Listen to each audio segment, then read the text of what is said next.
Hello నమస్తే. ప్రశాంత్ కిషోర్ ఎన్నికల వ్యూహకర్త. ఈ దేశంలో చాలా పార్టీలను గెలిపించానని చెప్పుకుంటున్న వ్యక్తి. పార్టీల విజయం కోసం పనిచేసిన ఎలక్షన్ స్ట్రాటజిస్ట్గా భారతదేశంలో ప్రశాంత్ కిషోర్ గుర్తింపు ఉంది. అటువంటి ప్రశాంత్ కిషోర్ వేరే పార్టీలను నేను గెలిపించేదేంటి, నేను బీహార్ తలరాతను మారుస్తానంటూ తన సొంత రాష్ట్రమైన బీహార్లో జన్ సురాజ్ పేరుతో ఒక పార్టీని ఏర్పాటు చేశారు. జన్ సురాజ్ పార్టీ. ఆయన గతంలో జేడీయూ ఉపాధ్యక్షుడిగా పనిచేశారు. నితీష్ కుమార్కి సలహాదారుగా పనిచేశారు. నితీష్ కుమార్ పార్టీ విజయం కోసం కూడా బీహార్లో ఆయన గతంలో పనిచేశారు. సో ఆ సమయంలోనే బీహార్లో జేడీయూ ఉపాధ్యక్షుడిగా ప్రశాంత్ కిషోర్ని నియమించారు నితీష్ కుమార్. ఆ తర్వాత విభేదాల కారణంగా బయటకు వచ్చేసారు. సొంత పార్టీని ఏర్పాటు చేసుకున్నారు.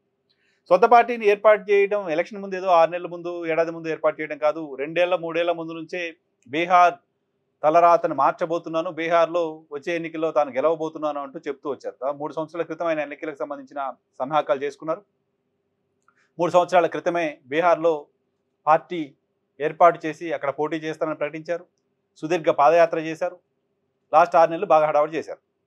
హడావుడి చేసిన తర్వాత ప్రశాంత్ కిషోర్ తేజస్వి యాదవ్ టార్గెట్గా విమర్శలు చేస్తూ వచ్చారు. ఆ రాష్ట్రంలో అధికారంలో ఉన్న ఎన్డీఏ కూటమిని కానీ, దేశంలో అధికారంలో ఉన్న ఎన్డీఏ కూటమిని కానీ నేషనల్ మీడియా ముందు మాట్లాడడం చూసాం. కానీ బీహార్లో మాత్రం ఆ రాష్ట్రంలో ప్రతిపక్ష పార్టీ టార్గెట్గా విమర్శలు చేస్తూ రావడం చూసాం.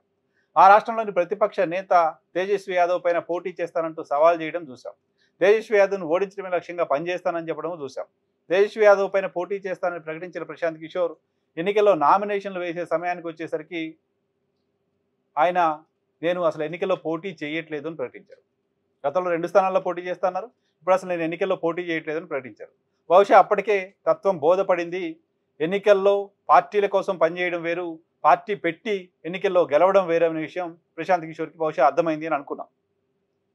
ఇక ఎన్నికల ఫలితాలకు సంబంధించి ప్రీపోల్ సర్వేస్ కొన్ని వస్తున్నాయి. నేషనల్ మీడియా చాలా ప్రీపోల్ సర్వేలని టెలికాస్ట్ చేస్తూ ఉంది. చూసాం. టైమ్స్ నౌ కానీ మరికొన్ని ఛానల్స్ కానీ ఎన్నికలకు ముందు చేసిన ప్రీపోల్ సర్వేలు బీహార్ ఎన్నికల నేపథ్యంలో ప్రజలు ఏమనుకుంటున్నారనే విషయాన్ని బయటకు చెప్తూ వచ్చాయి. అనేక సర్వేలు ఎన్డీఏ విజయం సాధించబోతుందనే విషయాన్ని చెప్తూ వచ్చాయి. ఈ నేపథ్యంలో ఎన్డీఏ విజయమా తేజస్వి విజయమా అని పక్కన పెడితే జన్ సురాజ్ పార్టీ సంగతి ఏంటి అని అనుకునే వాళ్ళ కోసం వాళ్ళ సంగతి ఏంటో కూడా చెప్తూ వచ్చాయి ఆ సర్వేలు. ఏం చెప్తూ వచ్చాయి? బీహార్లో జన్ సురాజ్ పార్టీకి ఒక్కటంటే ఒక్క స్థానం వచ్చే అవకాశం ఉంది అని 2 రోజుల క్రితం టైమ్స్ నౌ టెలికాస్ట్ చేసిన సర్వేలో ఉంది. ఒక్కటంటే ఒక్క స్థానం వస్తుందని తెలిసిపోయింది. ఇక విషయం అర్థమైపోయింది ప్రశాంత్ కిషోర్కి. ఎన్నికలు సమీపిస్తున్న కొద్దీ ఎన్డీఏ వర్సెస్ ఇండీ కూటమి తప్ప మధ్యలో ప్రశాంత్ కిషోర్ అనేటోడు లేకుండా పోయాడనే విషయం అర్థమైంది. తాను పోటీ నుంచి తప్పుకోవడం మాత్రమే కాకుండా ప్రజల్లో కూడా అంచనాలు లేకుండా చేసేస్తున్నారు ఆయన. బీహార్ ప్రజలు ఏమనుకుంటున్నారనే దానికంటే బీహార్ బయట కొత్త క్లయింట్స్ రావాలి కదా భవిష్యత్తులో రేపొద్దున ఆయన మళ్ళీ పనిచేయడానికి. కొత్త క్లయింట్స్కి ఇప్పుడే అయినా నేను ఓడిపోతున్నాననే విషయాన్ని చెప్పదలుచుకున్నారు. వచ్చే ఎన్నికల్లో బీహార్లో తనకు 10 స్థానాలు వస్తే చాలా గొప్ప అనే విషయాన్ని ప్రశాంత్ కిషోర్ సర్వేలతో సంబంధం లేకుండా ఆయనే బయట పెట్టేసుకున్నారు. నాకంత సీన్ లేదు, నాకు 10 స్థానాలు వస్తే చాలా ఎక్కువ అని చెప్తున్నారు.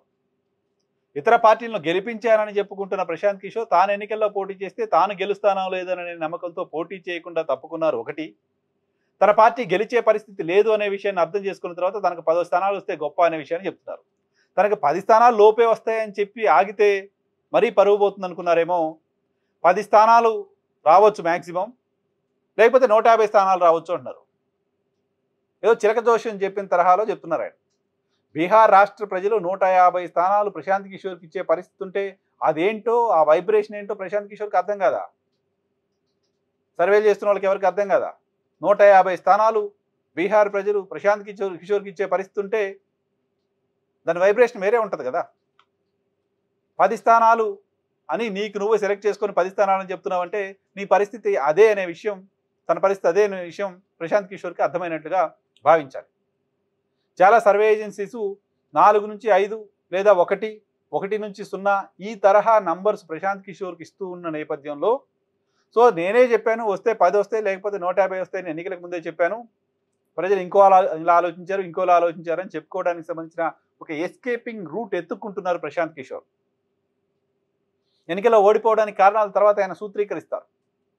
ఈలోపు మాత్రం ప్రజలు నన్ను పట్టించుకోవట్లేదు, నేను రాజకీయ పార్టీ పెట్టి ప్రజల దగ్గరికి వెళ్ళి ఎన్ని చెప్పినా నన్ను ఒక పొలిటికల్ బ్రోకర్గానే చూస్తున్నారు తప్ప పొలిటికల్ లీడర్గా చూడట్లేదు అనే విషయం ప్రశాంత్ కిషోర్కి అర్థమైందేమో అనిపించింది. దానిలో భాగంగానే తత్వం బోధపడి వాస్తవం మాట్లాడుతున్నారు. వాస్తవమే 10 స్థానాలని చెప్పారు. బట్ అది కూడా వాస్తవం అవుతుందని నేను నమ్మట్లేదు. ఆ బీహార్ జరుగుతున్న పరిణామాలు చూసిన తర్వాత 150 అనేది ఆయన చెప్పాలి కాబట్టి చెప్పిన ఒక నంబర్ తప్ప 10 స్థానాలు డబుల్ డిజిట్ ప్రశాంత్ కిషోర్ సాధిస్తే ఆయన రాజకీయ జీవితంలో అద్భుతం సాధించినట్టుగానే భావించాలి. ఎన్నికల రిజల్ట్ రోజు మళ్ళీ మాట్లాడుతుంది దీని గురించి.